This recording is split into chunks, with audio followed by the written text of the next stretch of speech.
I'm just looking at some photos here, publicity photos from the days of my entertainment when I used to do, before I had the dodgy eye, I used to go on the corporate circuit, the gala shows, the fun days, the circus shows and all of that.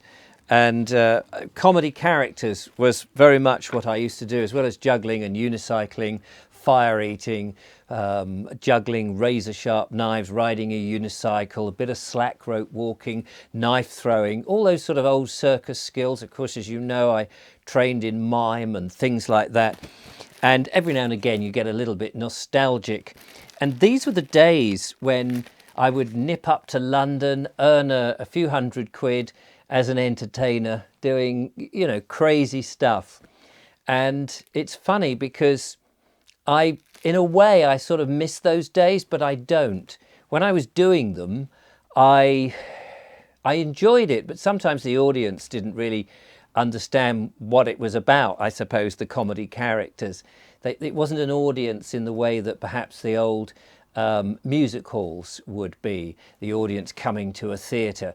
The corporate events would be dinners and dances and things, and you'd be entertaining. I'd often be a spoof waiter and not a real waiter at all, but you're pretending to be a waiter, and over an evening people would slowly understand that you were actually an actor or a performer and do some very strange things. Well, it's funny because in a way, I think back to those days of how you used to interact and how people would react when you're there in their face. And over the last couple of years, what with the pandemic that hopefully now is all in the past, is we're in a different world, aren't we? Who would have thought that Zoom meetings was the thing that we would do, that we would try and entertain? I used to do talks, and then I got asked during the last 2 years if I would give these talks over Zoom. And I thought, I don't know, it doesn't work the same if you're not actually with people and behind the screen. And I'm somebody, as you probably know if you've been watching my channel for a while, who's looking for, I suppose, something from the past that we've lost. Part of that is interaction, and part of that is real life entertainment. We do so much on screen. I mean, I'm talking to you on the other side of a screen. Yes, look, you're the other side of this. Tick, tick, tick, tick, tick. It's barking. It's mad. And we've got to somehow bring back entertainment into people's world in which they can reach out and touch things again. We really have. And on that note, I was very pleased to be approached by an old entertainer friend of mine called Keith the Thief. Now, he is a thief, but he doesn't steal. He does this with permission. He's a pickpocket, a professional pickpocket and an entertainer. So he doesn't go around, you know, Covent Garden just nicking stuff from people and share it out afterwards. He would be on the entertainment circuit like I used to be at all these different type of events, would either have a stand-up show or indeed mill with the audience and entertain people by nicking their wallets or their watches or removing their belts and things like that, and then obviously giving them back. And it was all entertainment, hands-on, in your face, unbelievable entertainment. Well, he got in touch with me and he said, you know, Richard, I haven't spoken to you for a long, long time. It would be great to meet up. And I said, you know, I haven't spoken to you either. Why don't I come over and bring my camera and let's just see what happens? And I did, and I want to show you that. Unfortunately, I wasn't fully on my game as a technical person listening to the audio. So the audio is a little bit scratchy, I'm afraid. So apologies for that. But it was so nice to see Keith. We had such a lovely time. So I hope you'll enjoy this. We did a much longer interview and I've cut it down a bit so that you would get the essence of the fun from those old days. So today, something a bit different. Have a look at this and I hope you enjoy it. Well, here I am. I'm over at Keith the Thief's pad. Hello, Keith. How are you? Yeah. It's a long time no see. It is a long time. Golly. You've moved down to Worthing, what, 11 years, you said? No, I moved here mid-90s. Oh right. Oh okay. Yeah, yeah. Yeah. So all the time we were doing the stuff, we could have shared a Yeah. could have You shared could have shared a car. a car and all of Or that. you could have paid for the rail fares. Yeah. Outrageous. So I've said you're Keith the Thief, but I haven't really said what you do. Right. And I'm just going to button up my jacket and all of that, because it's always a bit nervous being around you. I'm euphemistically sometimes classed as a comedy pickpocket or a stage pickpocket. Yeah, and so your hands are everywhere. Yeah, so I nick stuff, basically. But yeah, you're paid to nick stuff, Yeah, which is... yeah. I always tell people first because psychologically that helps me do it. Plus, I think if you did it unannounced, I've been asked to do that. You know, mix with people, take stuff, and then we'll auction it back to them, and then people get a bit offended. A pickpocket. You've done a whole load of things. You told me at the beginning that you used to be a train driver. Yeah. You've got a lovely map on your wall of the underground. I joined London Transport. Well, I went up. I'd started working in an office. I'd worked in the docks during the summer holidays in the timber mill. Because you're a Cockney, aren't you? Yeah, from the Isle of Dogs. From the island. Which is now Docklands, that big U. Yeah. You see in the river, one side is Millwall, that's where I come from, the other side is called Cubic Town. People have heard of Millwall football ground, but that's in a different place. Right. So that's where I grew up. Went to school in Stepney. So train driver on the underground? Yeah, so I worked in an office, couldn't stand that. Went up to the Elephant and Castle, where the youth employment office was. I said, I want to join the fire brigade. Oh, right. They said, well, they only enrol, if that's the word, in September, and this wasn't September. How about being an apprentice on the underground in the meantime for London Transport? Oh. So I said, yeah, I'll give that a go. And it was great as an apprentice because you went round the operating side of the underground learning every single job. You worked on different stations, you worked in offices, control centres, depots, trains. So the variety. Yeah, you was taught every job, and then when you turned 18, you had the choice. You could either go on a station as a supervisor, be a signalman in a signal box, or go on the trains. So I went on the trains. So by the time I was 19, I was driving trains. Now, go back to the pickpocketing, because I think most people are going to find that absolutely fascinating, because there can't be very many pickpockets in the world who are... No, you can count them on one hand, probably. Yeah. Not actual thieves. Yeah. You know. Yeah. So, and you're self-taught? Yeah, self-taught. And so how do you approach teaching yourself to pickpocket without actually robbing people as a practice, you know, going out into Trafalgar Square and going, I'll just give it a whirl? Well, first I needed to find out, this is pre-computers, like I said earlier, you know, I was brought up with this idea, if you want to learn something, there's probably a book for it somewhere.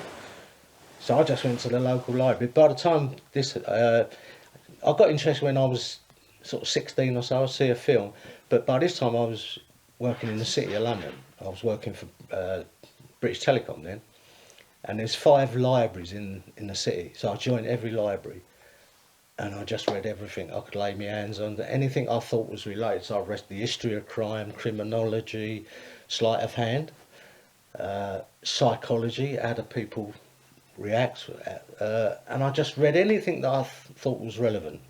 Right. Criminal history. But that can't show you the moves, can it? No, presumably. I was fitting a phone in a gentleman outfitters in Liverpool Street. In the basement, I was doing the cabling, and they had mannequins. Ah. I said, "Can I have the mannequin?" They said, "Yes." I said, I had Strange this request. I took this mannequin home, put a coat on it. Oh, I see. And started practicing. So I imagine with the sleight of hand and the diversion techniques, because presumably you're trying to divert the attention from what you're actually doing. Yeah, misdirection. Misdirection, that was the term. Yeah, that's the term, but I apply misdirection slightly different to the way a magician would. To me, I'm not misdirecting them, I'm actually controlling them. I know this sounds a bit nasty and a bit manipulative, but my misdirection starts from the minute I walk up to a group of people and say hello. That's where it starts. Yeah. Cockney accent. I'm putting it into their head that I am a pickpocket. Because if I say, like, oh, that's a nice watch, you think I could steal it? If they say, yeah, That's the job done. Right. I've just got to, all I've got to do now is steal one item, and I've established what I am. Yes. So it's about them perceiving me as a pickpocket before I pickpocket. I guess that's a bit like Because the it's old... perception. Perception takes place in here. Yeah.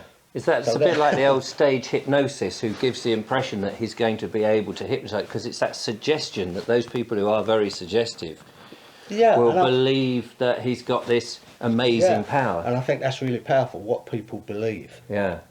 If they believe the character, I mean, we do it all the time. If you go and watch a play in the theatre and the actor's playing the part of a murderer, we suspend belief and we believe he is a murderer. We don't think, oh, he's an actor pretending to. Afterwards we do, but during the process, we're engaged in it. Absolutely. The audience is part of the illusion. Yeah, no, absolutely. And so being a pickpocket and then making that as part of your living, I mean, you know, what a great way to earn a living. Yeah. I mean, you know, not being a real pickpocket, being paid, just so we make that 100% clear, by clients, just as I used, because we met on the entertainment. I'm juggling and unicycling and dressing up in silly outfits, which my audience know I do from time to time, even now. It's very good, it's very good. We just would have a laugh. We'd turn up at these events and they could be all sorts of lord and lady so-and-so having a ball. Judges, QCs, legal professionals. And you're just playing with them.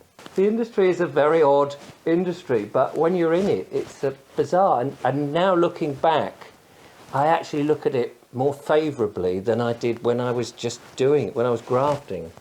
Yeah. It's funny. But I think you adapt. It's like in the days when I was living in Essex working on BT, you know, and I think I was on BT for like 15 years, and you're commuting into London every day. And you know how you adapt to the uncomfortable? Because you're doing it every day, it becomes normal. It's like I've not been working, obviously, because of COVID, and then I had a job, I think, not sure when it was, say 4 months ago, a one-off in London. And it felt horrendous going to London. Yeah. Whereas I've been going to London doing gigs. And I know, thinking, so you do adapt. You do, absolutely. I drove up to London only the other day to see a friend, and he was only up near Crystal Palace, so it wasn't going into And I drove in there, and I thought, I haven't driven into London since I used to have to go into London. Yeah. And then I was going in 3 or 4 times a week, and it didn't faze me at all. But this time I was quite phased. I was thinking, I must be getting old. Yeah, but we are. Well, we are. That's true as well. And I do think it affects you. I mean, I made this decision as I was getting older. I don't want to drive to Manchester to do a job anymore. No, you know, it's a long way. Unless I'm not going to, you know, it's a job. So if I need the money, I might have to drive to Manchester, obviously. Yeah. But if I can help it, I shall avoid that because, you know, even if I'm doing a job in London and it's an evening job, 7 o'clock start date, I'm leaving here lunchtime or earlier to miss the traffic, to get there, to know that I've got plenty of time. But I would do those long journeys up to like Manchester and back. In one night? Now I would be thinking, I'm going to get a B&B, I'll stay there for a day before. Yeah, I very rarely stayed over because... No, in the old days I wouldn't do, but now I'm just thinking, I don't want to drive all that way and then drive all that way back. I'm not good at sleeping. I'm on these, you know, I'll sit up till 1, 2, reading books. And if I stayed over, I thought, well, that couple of hours, I could be on the road, I could be halfway home, couldn't I? So, it's true. And I like my own space, I don't like... No, well, I've got my van, I've kitted it out. I can snooze in the van, so that's it. Listen, it's been great to catch up. We will catch up again. Yeah, definitely. And, it's great fun seeing Keith again after all this time. And he only lives down the road.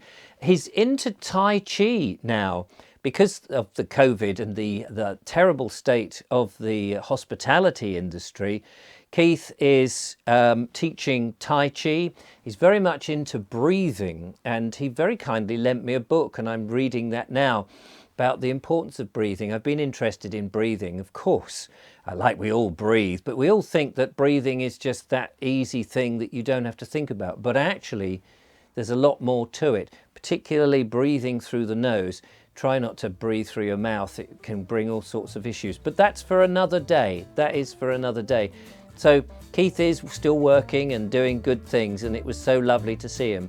And I hope that you got something out of today's video. Bit different.